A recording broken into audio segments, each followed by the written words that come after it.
do the housekeeping Okay. and then get back to the business.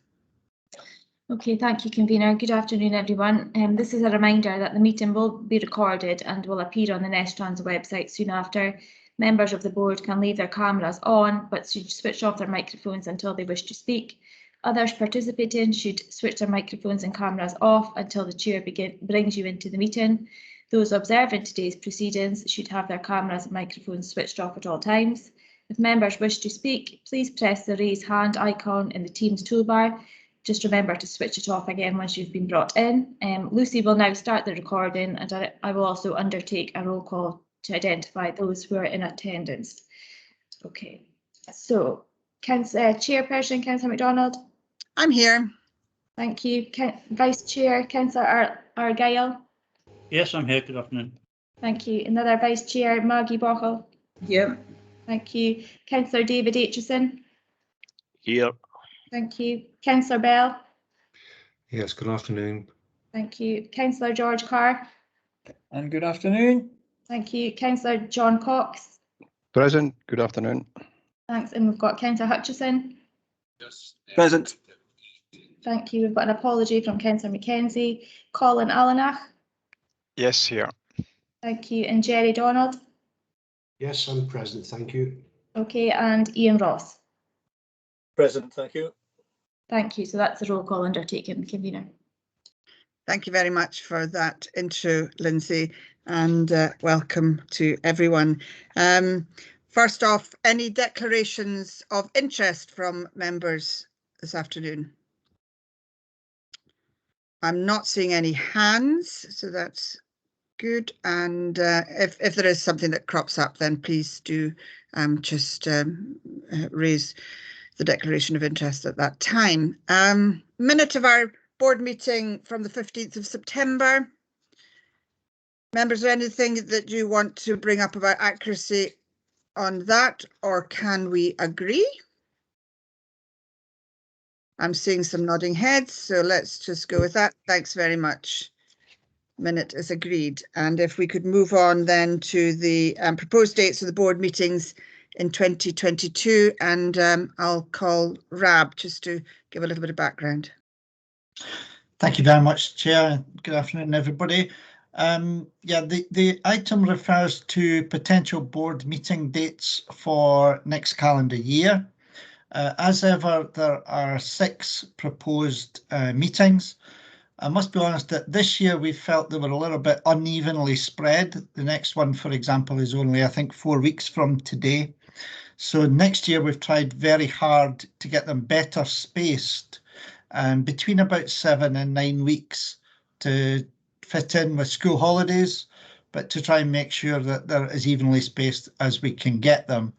There are some limitations in terms of when the annual audit needs to be returned, but we've managed to fit these in to the satisfaction of the auditor and finance people as well. So the dates in front of you as proposed. We haven't yet made a final decision on whether they will be virtual, in person or a hybrid. I think probably we will take the guidance of the councils based on what the current government policy is at the time. But presently we're looking at probably another virtual meeting in December, and then thinking in the new year what's the best way forward in terms of that choice. So provisional meetings have been put in the diaries at Woodhill House and the Townhouse, subject to board thinking and approving which they would prefer going forward. Thank you. Thanks, Rab. Any questions, comments from members on that, or I think fairly straightforward. Can we perhaps agree the proposed dates that are there in front of us, and ask that the appointments be sent out to the members following this meeting? Yeah, thank you very much.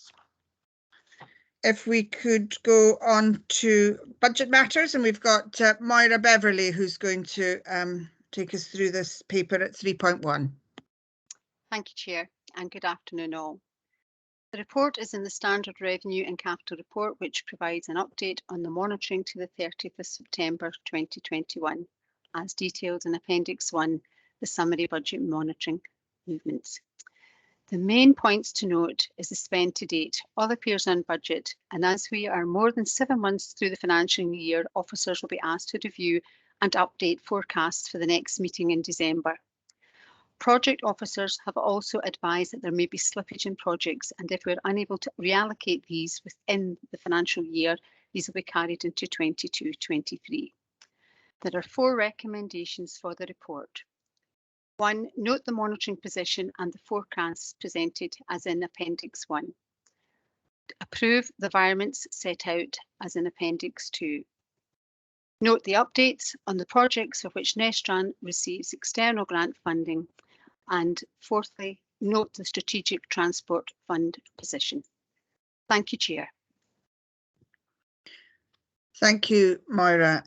So members of the board, any questions, considerations, comments people wish to make? It does seem fairly straightforward and is all laid out quite well in that report. Jerry? Oh, you were just waving your arm. Apologies, convener. One of the downsides of working from home in front of the house, so apologies. No, absolutely. Thanks. Can we agree the recommendations that were eloquently voiced there by Moira? Yep. Thank you. Super. Agreed. Okay, if we could then go on to the director's report and call in Rab to take us through this one. Thank you, Rab. Thank you, Chair. Director's report gives an indication of what's been going on, how busy we've all been, despite primarily still working from home, although 1 or 2 meetings have been held in person over the last week or so. So a green shoot in terms of the first steps towards a return to normal, perhaps. The report provides a very brief update on a number of meetings that have been ongoing since the last meeting. A couple that I might bring to your attention, if I may, in particular, the minute for the Health and Transport Action Plan, which is included as Appendix 1 to this report. Under Section 4, there's also a programme of meetings to come so that more board members are given an indication of what's likely to be covered over the next month or so. Since the report was pulled together, the Chair and I have had the pleasure of having inserted into our diary a meeting of the RTP chairs with Patrick Harvey MSP, who members will be aware is now the Minister for Active Travel. So that will be taking place at the end of November, 29th of November. So I would add that to the list of forthcoming meetings. The report's really there for information, but happy to take any questions if members have anything they wish to ask. Thank you. Thank you, Rab. Members, anything that you wish to bring up at this point? I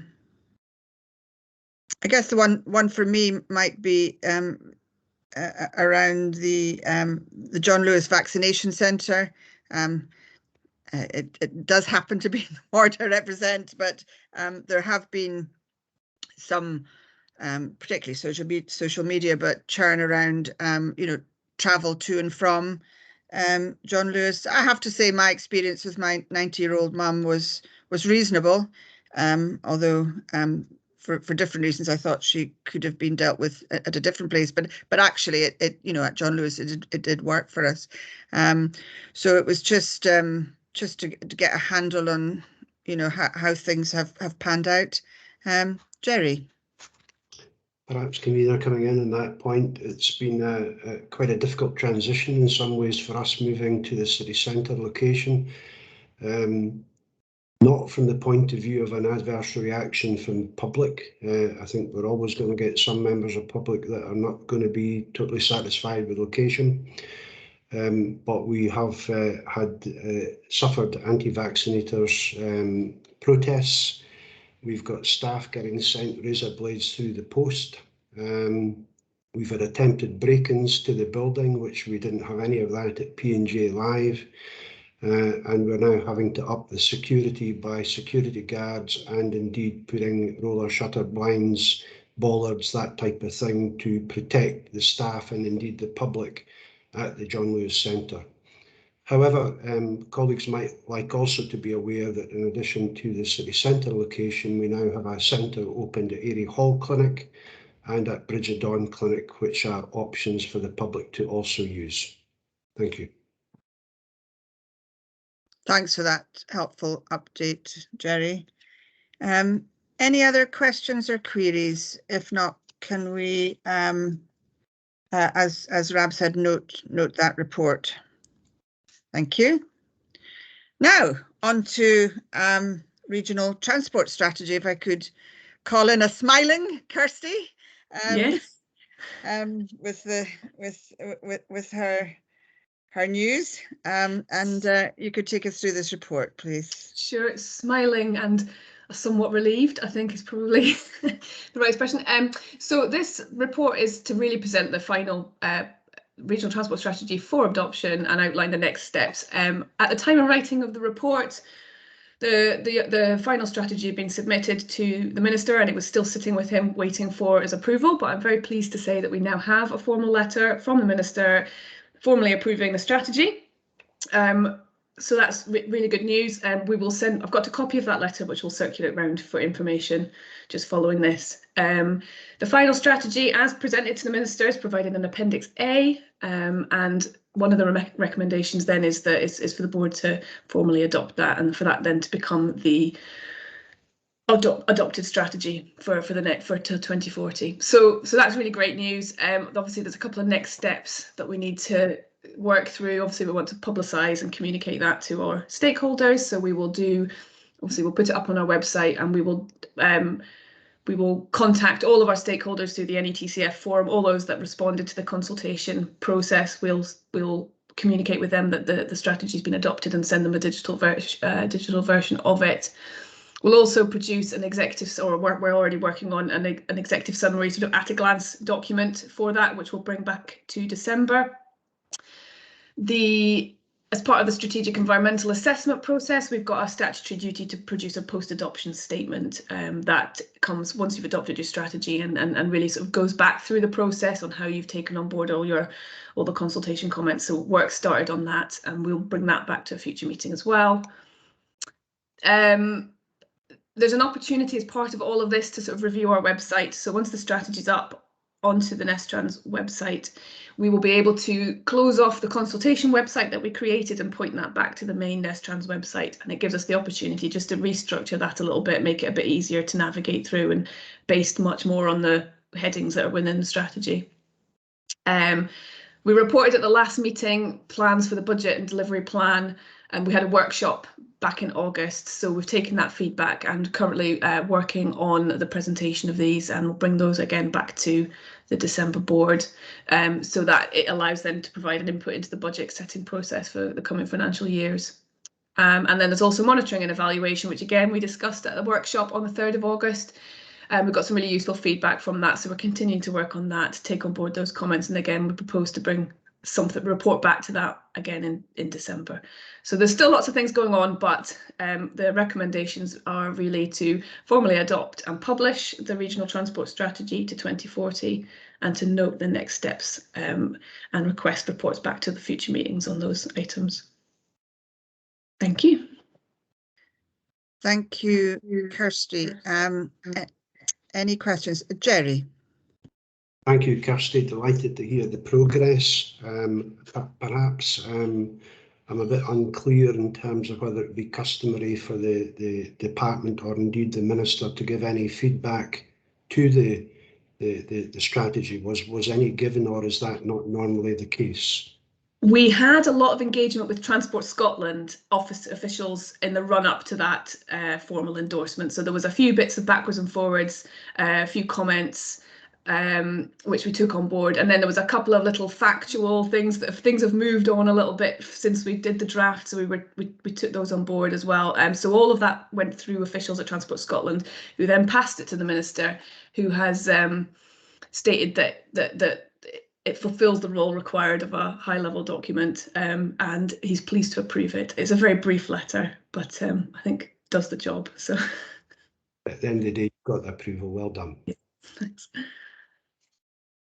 Absolutely, and I think all the board would. Oh, Peter, do you want to come in?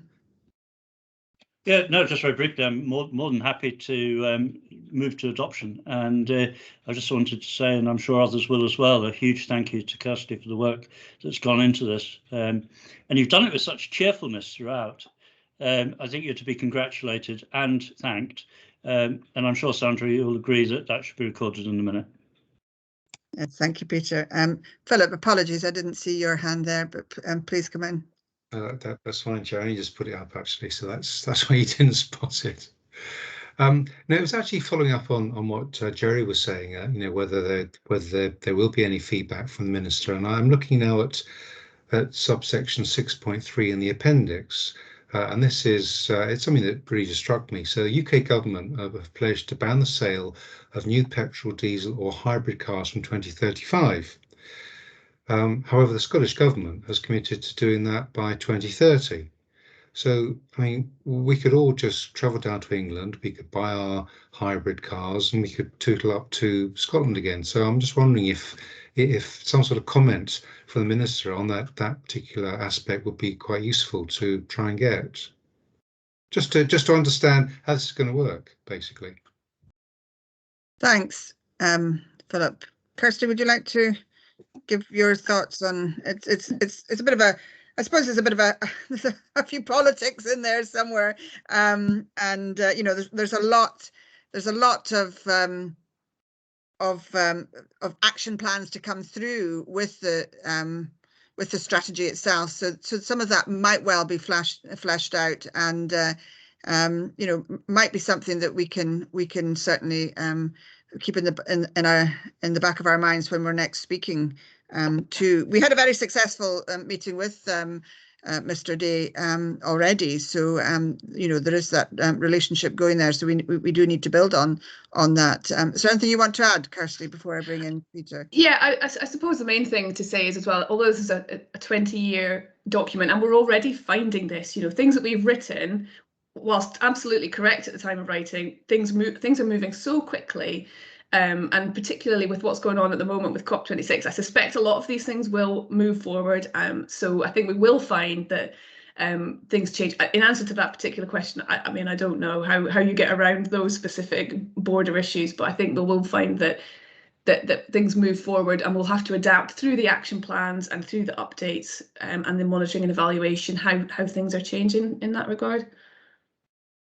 Thanks, Kirsty. Peter, did you want to come in on that point? Just very briefly, I mean, it is an interesting conundrum that Councillor Bowles raised, and one for consideration. But happily, very happily, Nestrans will not be in charge of enforcing that.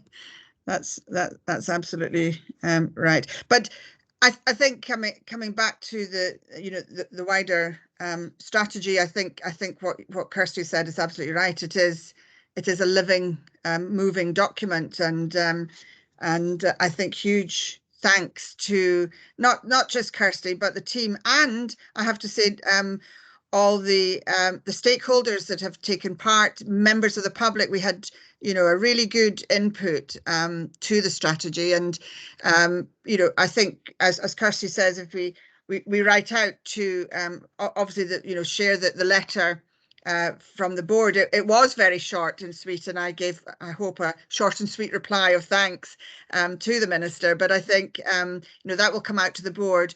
But I think it's also, you know, go out to our key, all our stakeholders, but particularly the two councils and the forums that have taken part, all the the major players in the consultation, just to thank them for their input into the regional strategy. It is there. It will move. I'm sure there will be future Nestrans boards who will do refreshes of the strategy, but it is a huge achievement, particularly through a very difficult time of a global pandemic, to get this document up and running and, ahead of the others.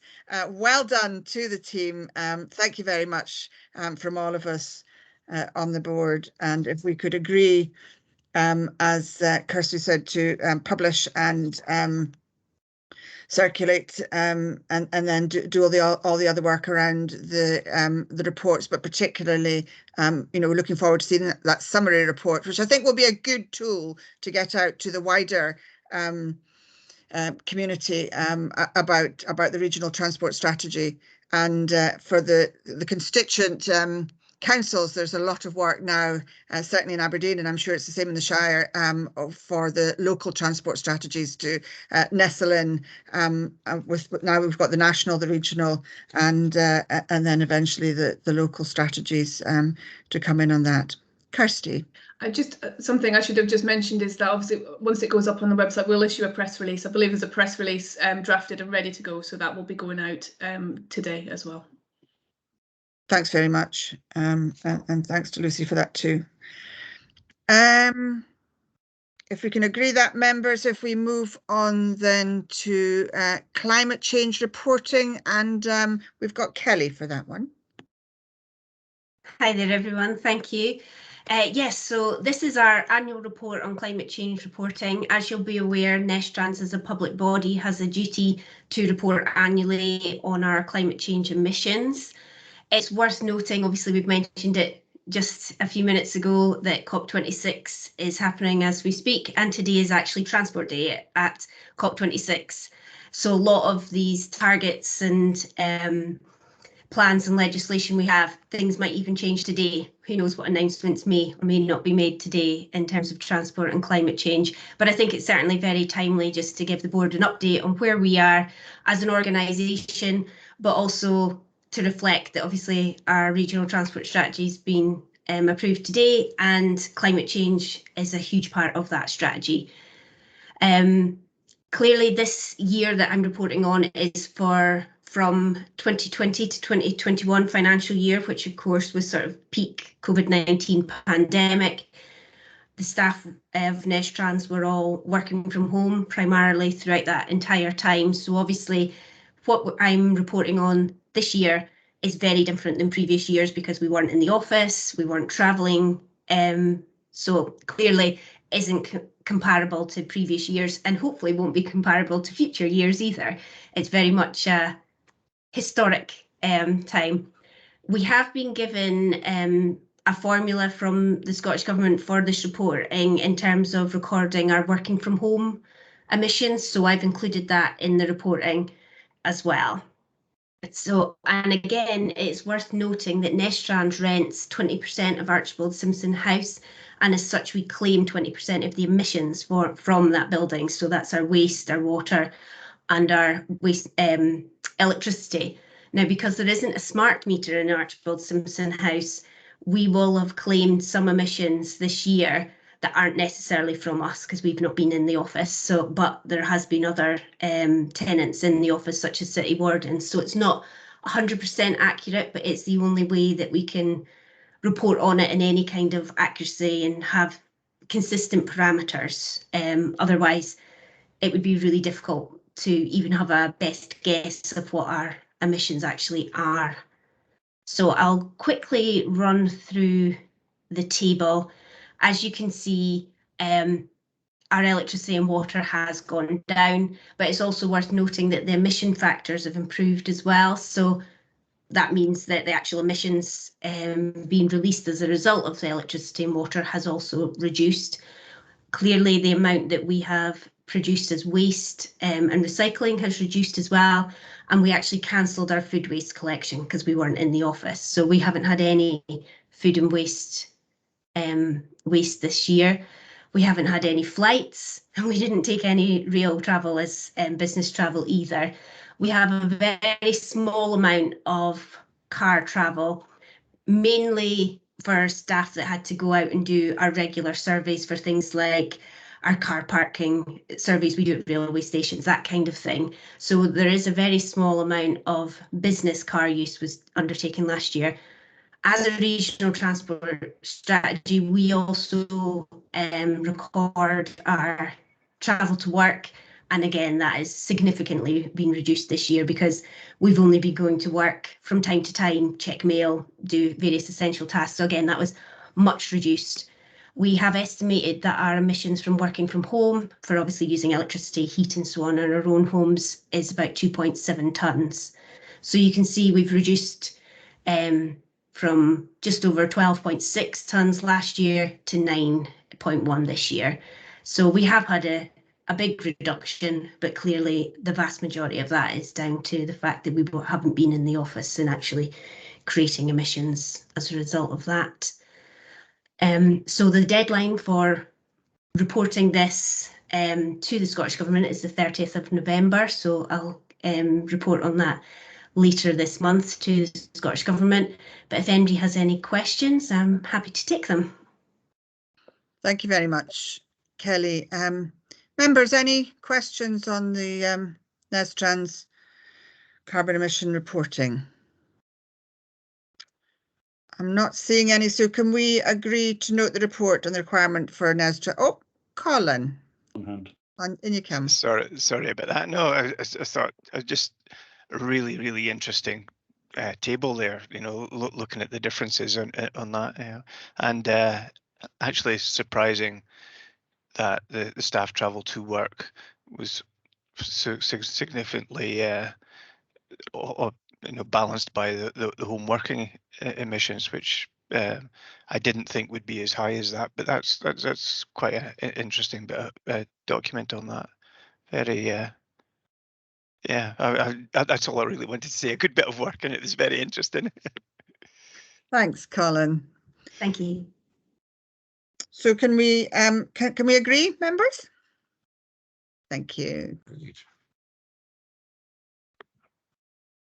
On then to Wellington Road corridor study, and we've got Paul going to give us some intro to this. Thank you very much, Chair. Nestrans, supported by our local authority colleagues, have been working on the Wellington Road corridor for a number of years as they've worked it through the STAG process. And we've come to a milestone. I think later in the summer we came to a milestone, a reporting milestone. And what's important is that this whole road is actually within the falls within the jurisdiction of Aberdeen City Council as the local roads authority. And actually a very similar report to this is being considered by the City Growth and Resources Committee, if not this afternoon and on Friday. I'm not too sure where it sits on the agenda, but there's that. The timings of the committees have fallen that way, albeit Nestrans funding has been associated with supporting this work, so it's appropriate to bring it to the Nestrans Board because it is actually a strategic route in terms of the route hierarchy, providing important access to the city centre, but also in terms of the harbour and also the new South Harbour, and some of the developments are also happening in that area. The report sets out how the detailed work is undertaken, the fact that we initially looked at individual elements, we packaged those elements together, we did some modelling on those elements, we did some consultation on those elements, we looked at the design of those elements. And as you might expect on a corridor which is constrained and well used by a number of different modes, the freight, the bus, the active travel, it's always going to be a number of tensions in that area when you're trying to change things around. The modelling of the different packages, there was an active travel package, a public transport package, and a sort of multimodal package, came up with quite a few barriers when we did this, and things occasionally got worse before they got better. However, as often is the way when you do and you study these areas, you do start picking out, this is the element in this area which seems to work best for the majority of users and to meet our objectives. and thus forth. So we have there's a table that has been pulled together by the team, table 1, which illustrates how the study team, in consultation with the consultants, were considering how we might next take this work forward, looking at the provision of cycleways on different elements of the route, the options at Suterhead Junction, at Hareness Junction, which is a roundabout at the moment, northbound bus lanes, and a consideration there around additional road capacity in that area as well. Some other considerations in this area, some of the options would require the purchase of land associated with the area in front of the former Craig Inches prison, for example. And there's also considerations around the detailed design of some of the interventions to make sure that they are appropriate and they do give the level of service and safety to the users that you need, instead of squishing them in, for want of a better technical term.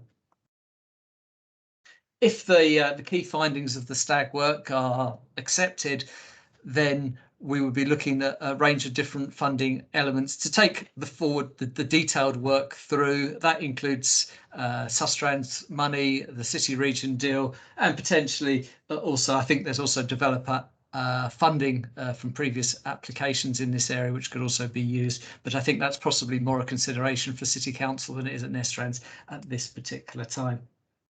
So at this point, the recommendations of this report is to note the completion of this piece of work, and you'll see the appendix has the executive summary. To support the key findings of the work, including those package of measures in table 1.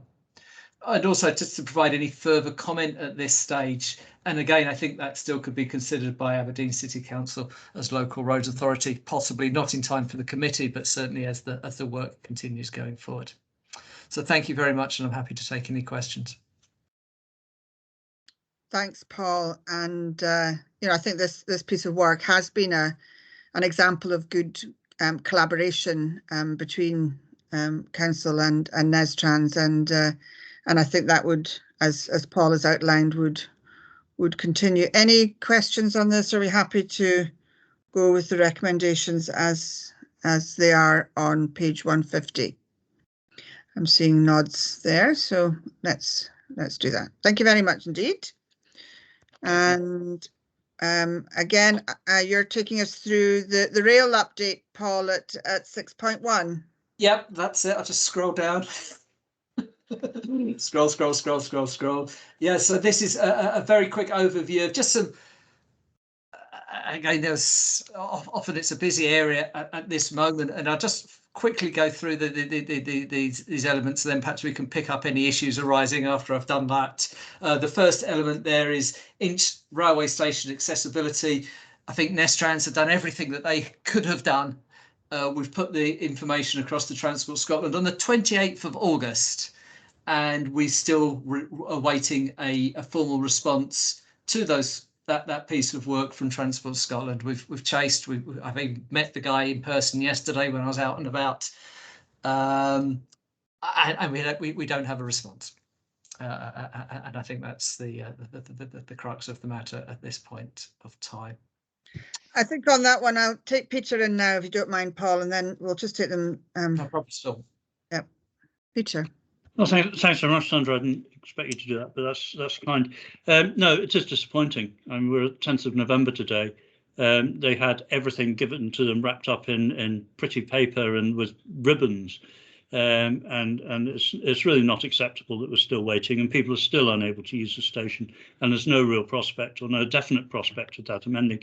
I noticed, Sandra, you said earlier on that you will be meeting Mr. Harvey, the Minister for Active Travel and Cycling and all such good things.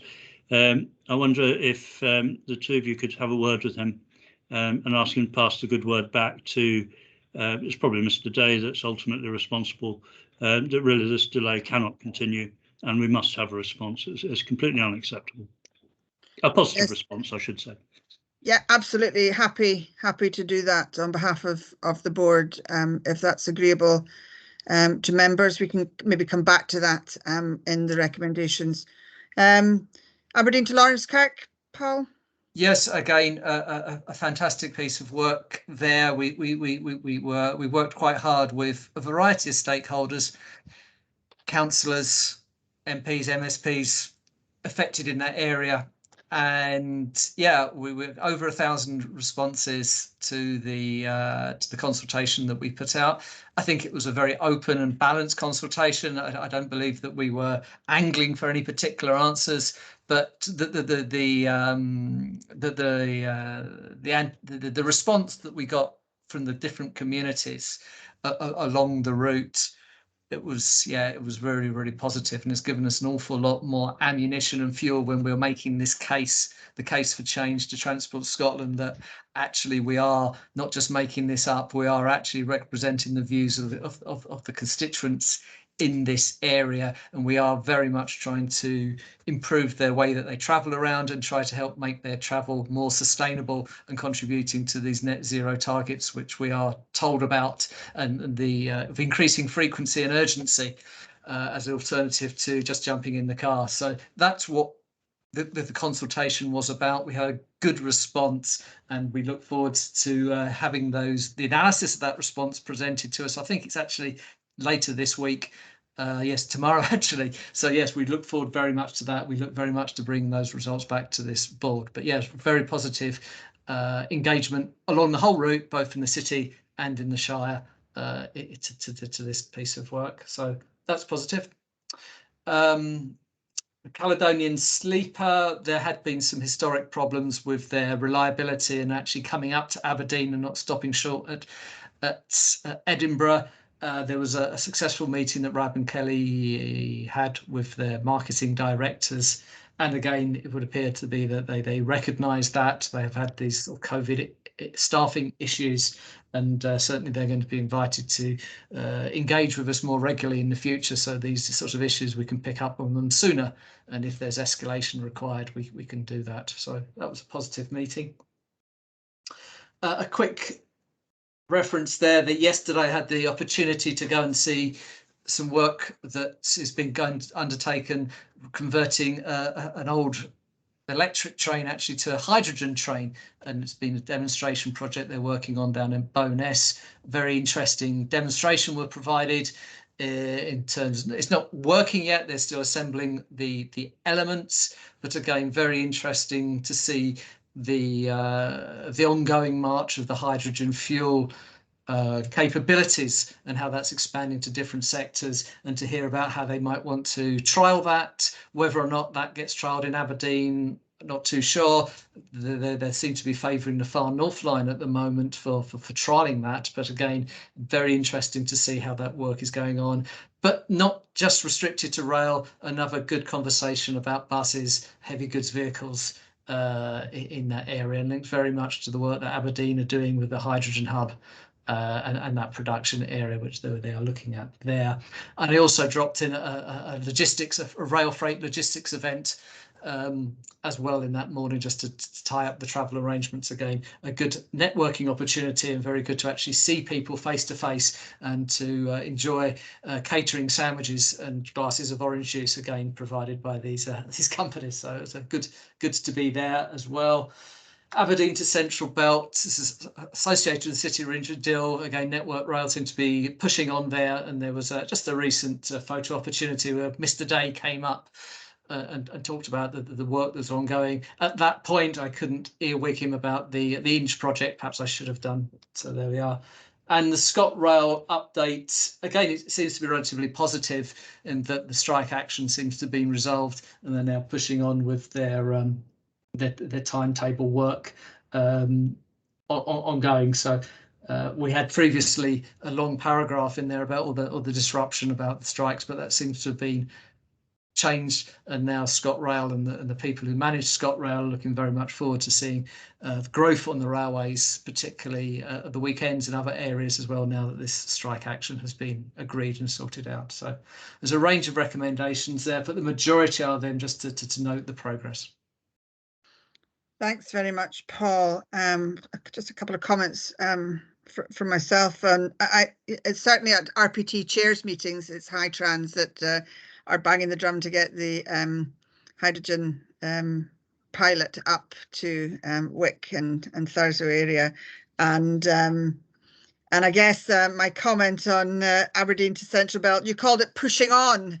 I'm not sure if I would characterise it particularly in that way. There does seem to be an element of you know, déjà vu sometimes when we come to discuss that particular element of the rail matters that we're concerned about, and we do go on at length about. But any other comments or questions? Peter. Yeah, just a quick question, picking up on the section on the Aberdeen to Central Belt, but not specifically on that. There's a reference to the decarbonisation proposal, which of course is a very good thing, to be completed 14 years from now. Did Mr. Day say anything about that? Is there any update on what Scottish Government thinking is, Transport Scotland thinking is about how that's going to be achieved? Because there's a fair old length of railway north of the Central Belt that is not electrified at the moment. Yeah, they published an action plan about a year ago. I think Michael Matheson published that. Scant detail at that point, but there is very much a large project team whom I've had the opportunity to meet behind it. The current thinking is a lot of effort looking at the surveys of the route, thinking about the necessary gauge clearance, that the bridges will have to be removed or the decks heightened and waved, and thinking there about the cost implications of this and trying to get it rolled out and learn the lessons from what they did on the Edinburgh to Glasgow electrification. So there is a lot of people looking at it and a lot of people strategizing about the most appropriate options for rolling it out, and whether or not they roll it out as a continuous line or they do stretches, and whether or not there's sort of battery or alternatives that can help bridge the gaps where it is going to take longer to get those clearances through. Certainly, if I refer back to the Central Belt project, they're now thinking about where the signalling changes need to be and where the track layouts need to change. But they are doing that in conjunction with thinking about where the pylons and the associated substation power infrastructure will be for that as well. So a complicated and interconnected project from the rail industry on this, but the rail industry, this is what they are talking about all the time. This is taking up about 90% of their energy, I think, at the moment in terms of this project, in terms of the electrification and decarbonisation. Thanks, Paul. It'll probably take up about 90% of their budget as well. It's not going to come cheap. Yes, very expensive. Very, very challenging. Anyway, thanks for that. Thank you. Philip. Thanks, Chair. So it might not surprise you to hear that I'm just going to ask Paul about the hydrogen train project. So this is something that is being talked about in Scotland for quite a long time now.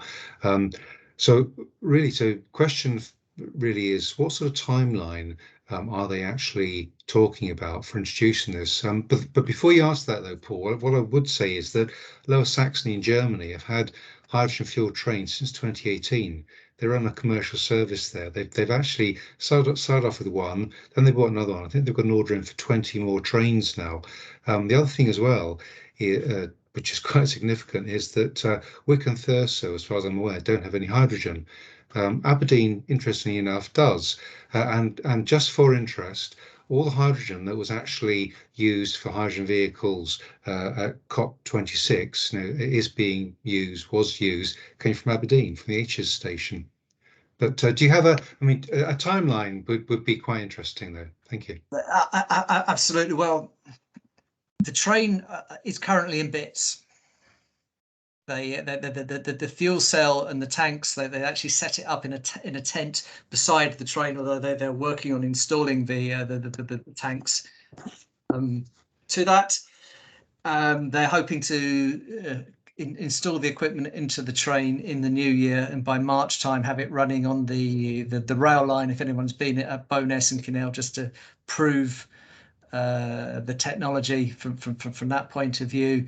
And then they would be I think, after that, be rolling it out literally to somewhere where they could try it on the main line, where potentially it would not disrupt other operations too much. Possibly that's why they've looked at Wycombe Thurso. But yes, that begs the obvious question: is are they going to then tanker up on a diesel tanker the hydrogen up to Wycombe Thurso? I don't know. I don't know the answer to that. But I think that is the timeline that they are thinking of. I'm sure that they are aware of the work that's been done in Saxony, and another company, Porterbrook, who are running these Roscoe trains. They were actually demonstrating a working hydrogen train at the COP conference. I think they were shuttling people to and from Central Station there. So yeah, it is those are the timelines, and it is good to see the progress, although it is good, it would be very much better to see the progress accelerated as ever. Yeah, thanks. And you'd be interested to hear, I am sure, that I've been watching various webinars over the past couple of months, and I saw one on steam engines, and it was actually produced by a company called Steamology, and they're proposing using hydrogen to raise steam for and driving a turbine to power a train, and they can do this very, very efficiently. So they claimed in their webinar, and it was all, there are lots of, it's been peer reviewed, so that could be something we might be seeing again. Steam trains, how about that? Harry Potter comes to mind. Thanks. Colin. Thank you.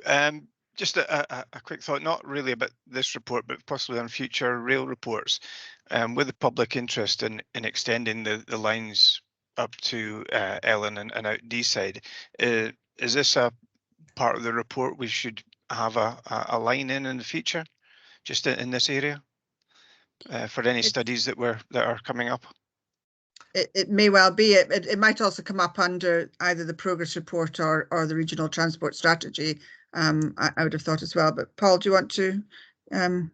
Yeah, all eyes at the moment are on the Transport Scotland Strategic Transport Projects Review 2, which is including this and will give us some direction as to where they would like this to go, because obviously the railway infrastructure and the operations are majoritarily funded by Transport Scotland. So let's see where STPR2 comes out. They're talking about a draft the turn of the year, and I think that will give us a far clearer element as to where we are, and be assured that in these sort of meetings we are asking questions as to what the thinking is in this area. And clearly we do have a couple of lines in it in the transport strategy, and we'll see from there.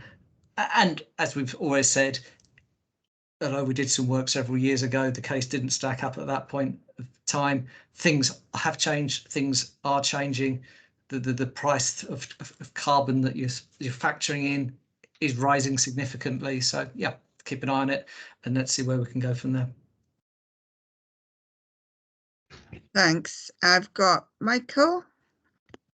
Yeah, but it was just a quick comment I was just going to add in, just also I mentioned about hydrogen trains. There's an announcement today from the Scottish Government about £100 million towards hydrogen hubs. I've just stuck that in the chat if anyone wants to see the link. It's just that might be helpful if they're looking at things like hydrogen trains, to be able to get the trains back again and refuel them elsewhere. I just thought it might be of interest, just and relevant to what was being said. That was all I had. Thanks for that, Michael. That's helpful. So members, can we? There's just noting really, if we could just note, and thanks for the questions and the comments around that. I think noting, but taking up Peter's point at number 1 about bringing that forward to the minister when we speak on the 29th of November, and also at number 2, considering the multimodal study response in our December meeting, which it's good to hear that we have that number of responses coming forward, which is really good. Thank you. Okay, on to our progress report, which is a standing item in our business, really there for people to have a look at, to pick up on anything that they want to comment or query. I'm not seeing any hands, so if we note that, and you can always pick things up with officers if there's anything crops up later on. If we go on then to publications and consultations, Paul, it's yourself again. Yeah, back to me. The first one is just tidying up. I think previously we said that there'd been a consultation on the various aspects of the bus elements of the Transport Act 2019. Nestrans officers and Kirsty met with the public transport officers of the city and the Shire, and they've basically come up with a response to the questions, and that's included as Appendix 1. Next item there is City Council, as you said, are now consulting on the main issues for their local transport strategy. We've prepared a response. The questionnaire seemed to be more aimed at an individual sort of person responding, but we've managed to get our responses into that. Really, the response to City Council is the regional transport strategy, which is now adopted. Forms the context for your local transport strategy, but we've sought to answer their questions as we go on, and that is if set for the board's approval as a response as Appendix 2. Transport Scotland have published their cycling by design guidance. It was outdated. It was not working as well as it should have done, and that's now published and it's been formally adopted. And I guess officers and local authority officials look forward to getting stuck into the guts of that and actually seeing how it works out in practice, and providing the feedback as we go along with there. Again, this is increasingly important for Sustrans in terms of compliance to standards and releasing money. There's also some work that Transport Scotland are doing on a cycling framework and delivery plan. Again, we're just sort of raising that as awareness that this is ongoing at the moment, and that's an ongoing discussion we'll be having with Transport Scotland as we develop that. Our friends up in Shetland have also done a consultation on their regional transport strategy. I think all the RTPs are now getting on the Act, and so again we've come up with a response to that. And I think really we just need to be aware, I think, of the importance actually of the health links between Shetland and Grampian, just to make sure that we capture that and that we can be appropriately on the receiving end of those vital transport links that are associated with Shetland. Aberdeenshire Council at the moment are also consulting on a River Devon active travel bridge. And again, not necessarily asking for the board to make a comment on that, but just to be aware that that consultation process is going on, and it's something that Aberdeenshire Council are running with at the moment, and it forms part of their wider A947 work. So that's a quick run through of these publications and consultations, Chair. And again, if there's any questions or amendments to anything that we've done thus far, happy to take them on board. Thanks very much, Paul.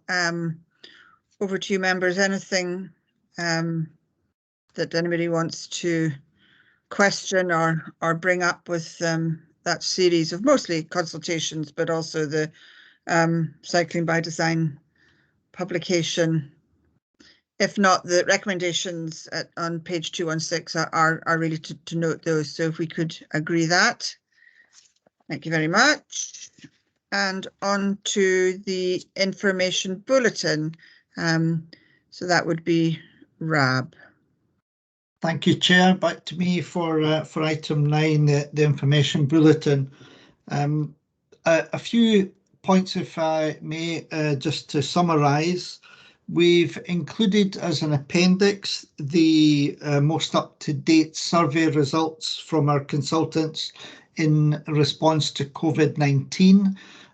This is the 13th wave of surveys they've done, and I think what we're starting to see is a very gradual move back towards some form of normality.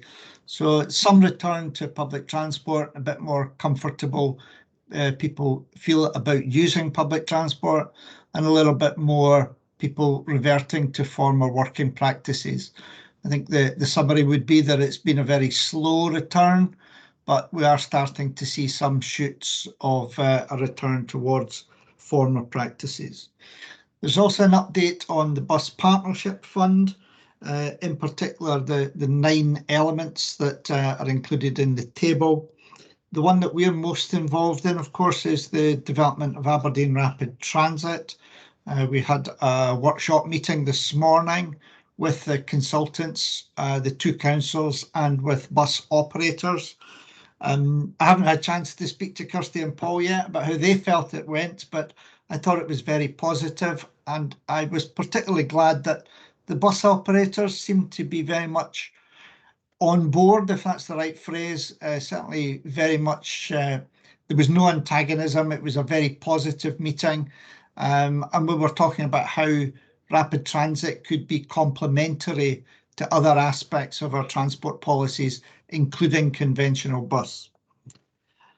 We've included some information on the Get About programme, in particular highlighting a focus that we're doing at the moment on winter safety, about making sure people walking, cycling, etc. Are visible, whether it's bright coloured clothing or reflective clothing, etc.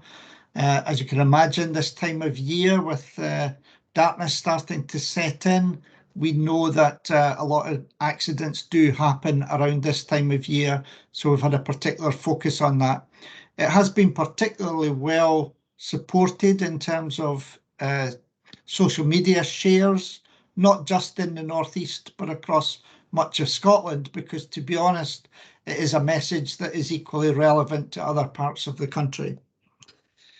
We do talk about the vaccination centre. I know you've picked it up already, Chair, but Get About in particular, we're involved with the Health and Social Care Partnership in making sure that people were aware of the changes to the vaccination centre and the options for accessing it at the new John Lewis location.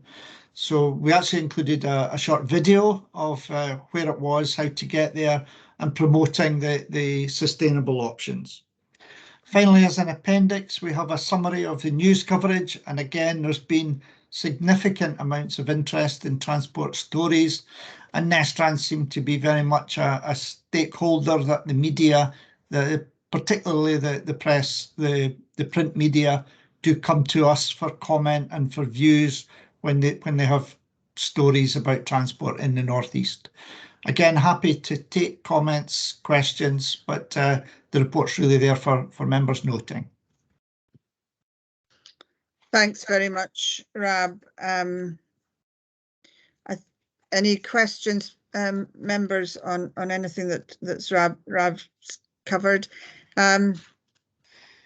I think it might be, and maybe it comes under the next or the final report. One thing that's sprung to mind when you were speaking, Rab, was Aberdeen City Council's bike hire or bike share, as it's being called, scheme. And I think that might be something, if it's not a decision, as this report picks up on these things, might be something to pick up for our December meeting. If you want to speak to officers, I certainly was at a meeting with the Norwegian Magnus, I can't remember his second name, but this week, so that was very interesting, and I think would be of interest to board members too. Anything else, members? I'm not seeing any hands. Chair, happy to bring something back for information on the progress towards the bike hire scheme. John from our team is very much involved in the client group and advising on that. My understanding is it's likely to be a March launch or thereby. Thanks. We've got Claire has put her hand up. Claire MacArthur, would you like to come in, Claire? Thank you, Chair. I can maybe just provide a little bit more of an update on that point at the moment, if that's appropriate. That would be helpful. Thank you. So as you said, there was a visit from the Norwegian delegation earlier in the week, and we're really comfortable with the speeds as to how things are now progressing, and we're still on track for a launch sometime in the spring. So the groups, the working groups, we think there'll be a lot more progress moving forward now that COVID restrictions are starting to ease, and yep, still on track in terms of a spring launch. Thanks, that's helpful, Claire. Agenda item 10, Rab, conferences and presentations. Thanks, Chair. Conferences and presentations, note there for information really of the conferences that we have been attending and some that are coming up over the next month or so. Quite a full programme. We've spoken before that there seems to be more and more things that we're able to attend, particularly because there's so many online and it's no longer a day's travel to go to things. So we have been able to pick up on maybe sit in on something for a couple of hours. There has been a lot going on, and as I say, we're now starting to get to a position where some of these are beginning to be hybrid or even in person going forward. A couple that you might note, LNER and cross country coming up. So we are engaging with the two railway companies as well. Splendid. Thanks, Rab. Any questions or queries, members? Okay, if we go to pending business and reports for future meetings, some of this we have covered as we've gone along, but Rab, if you'd like to just highlight anything from the report. Thanks, Chair. I think the next meeting, the key elements will be some of the supporting documents around the regional transport strategy, which were mentioned under item 4.2 when Kirsty was talking about next steps in the strategy. So we're working on a summary, we're working on a monitoring report, we're working on a delivery report and a strategic environmental assessment post-adoption statement. That delivery report, because we now have the opportunity to look at 3 to 5 year budgets, might be supported by something along a financial programme as well. So we'll look at tying that in. We also think that by the next meeting, we'll be able to bring forward the annual report. We'd like to get that concluded before the end of the calendar year. And we've also asked the Energy Savings Trust to come and do a short presentation about electric vehicles. I think it has been something that's been in the news a lot. Everyone talks, and Councillor Bell rightly raised the issue about the phasing out of petrol and diesel vehicles. And are we really geared up to enabling that shift within such a short period of time if majority of people are going to be in electric vehicles? So we've asked Energy Savings Trust to come and talk to us about that and a little bit about the framework for EV strategies going forward. Again, we've already talked about it, but Aberdeen to Lawrence Kirk, the consultation, we will be able to bring forward hopefully a report on that consultation, the result of what's come back from these 1,100 responses on that corridor. So although it's only 4 weeks to the next meeting, I think it's quite a full agenda potentially for the next one. But if there's anything else that members felt is missing or they would like reports on, it's certainly something that we could give consideration to. Thank you.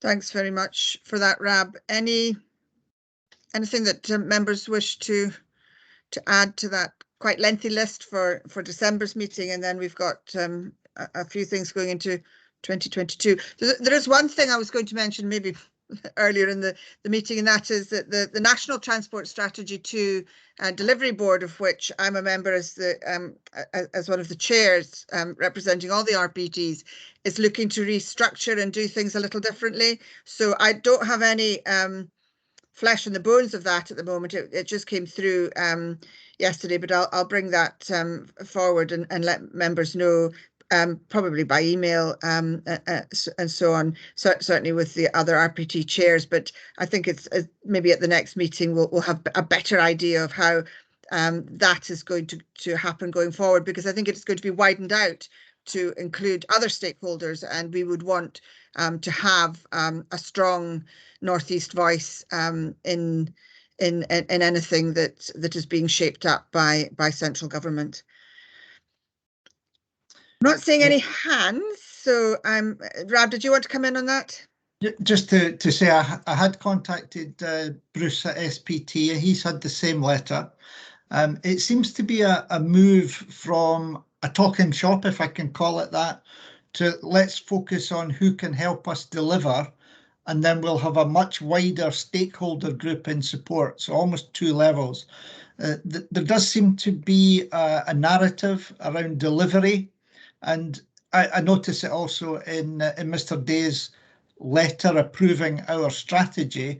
He doesn't commit to anything, and then his line is delivery of the regional transport strategy is a matter for Nestrans and the partners. So I can see from his perspective, yeah, you've done your wish list. It's up to you to get on and do it. But I think realistically, that's probably what we expected.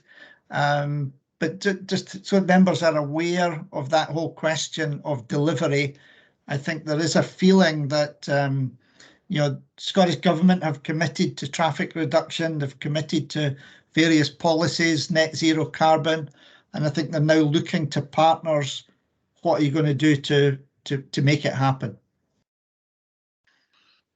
Absolutely, but there is, in my view, there has to be that alignment between national, regional, and local, and that means you can't just kick the football into somebody else's patch. We'll just kick it back out for those big national projects, which have to be, the leadership has to come from that level. So yes, all for input and decision making at the appropriate level, but I think we're all working, I would hope, to the same objective of saving our planet, and but also keeping people in work and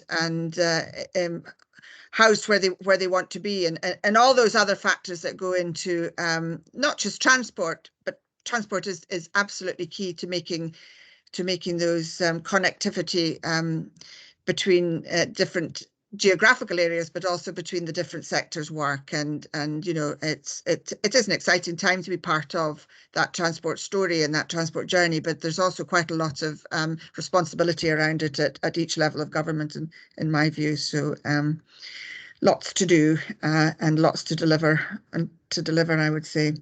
Anything else, members? Nope. Well, thank you very much for your attendance and your contributions. And if anybody sees Santa in the next little while, I would really like a new yellow jacket for my bike, which I got serviced last week. So yeah, hoping that the weather stays as it is just now, and we can get out and about a little bit more. But we will see you before Christmas Day. We'll see you again in about a month's time. So look forward to that. Bye, everyone. Thanks very much, Sandra. Thank you. Bye. Bye. Thank you. Thanks, everyone. Bye now. Thank you.